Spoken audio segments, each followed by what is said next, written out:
Well, the weather a little bit more cooperative on Tuesday afternoon than on Mondays. We had temperatures in the low 70s at Colorado Springs Country Club, and splendid day for championship golf. Of course, down in the Springs, that means great views. Look west, there's Pikes Peak, but wind would play a bit of a factor in the final round. You see the flags telling us the story there.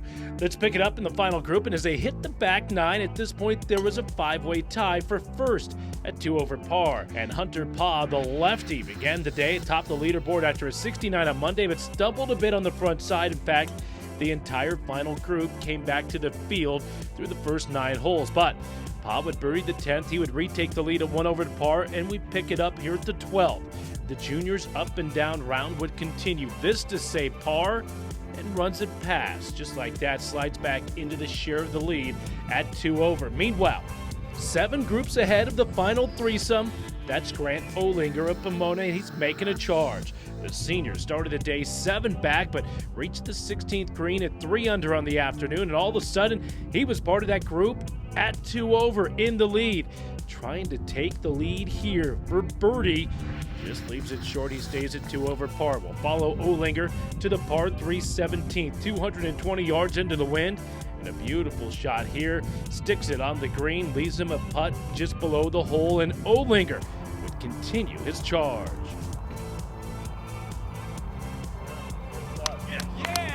Rolls in the birdie putt, and Grant Olinger taking his first lead of the tournament. It comes on the 35th hole. Now, about the same time that Olinger made that putt, here's Hunter Paugh. Fort Collins' his approach on 14.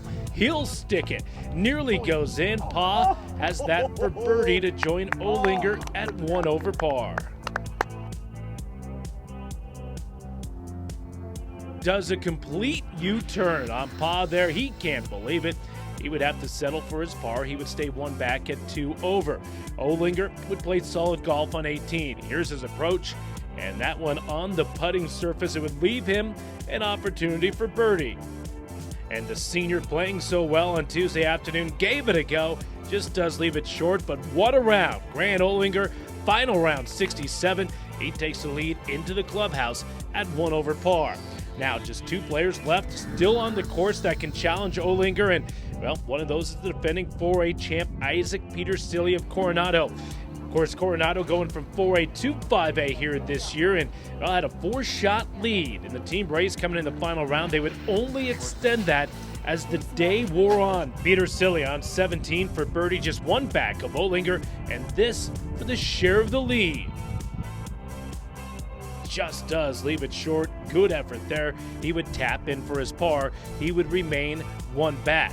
Now, we move back to Hunter Paugh. We head over to the 16th now, and the junior from Fort Collins continuing to hit solid iron shots. This one to within 15 feet.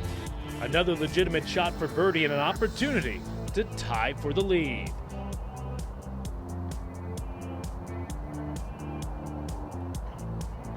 And just not to be once again, and the junior Hunter Paugh stays 1 back at 2 over. To the 18th now, and there's Isaac Petersilli knowing he needs a birdie to tie Olinger for the lead, and he's going to give himself a chance. It's a beautiful approach there, leaves him with a quick left to right putt going back down the hill, and this for a share of the lead.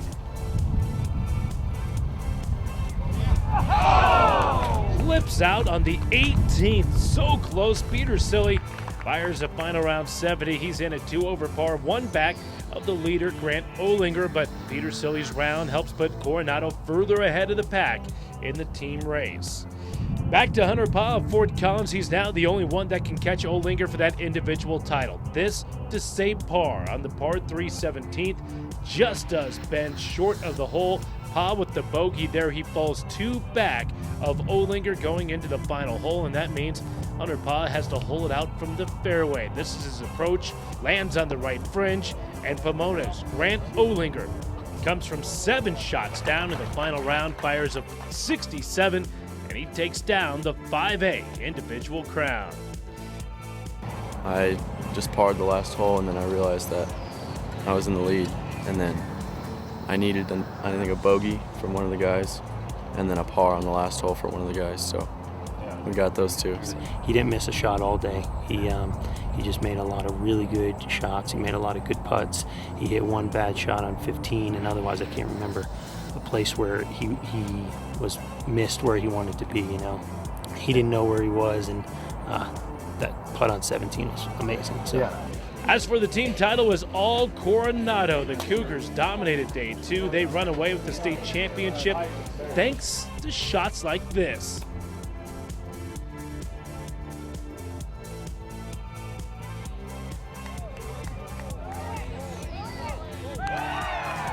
That's Wes Moran, the junior, with the shot of the day there on the 18th.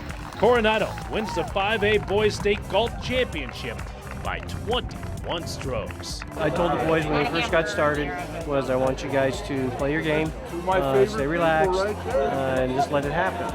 And that's exactly what they did. Well, it's pretty exciting. I mean, we only had a 4-shot lead, and then when we won by 21, we kind of made our mark on the state. And we're all juniors and one sophomore, so we definitely can go again next year and hopefully win it again.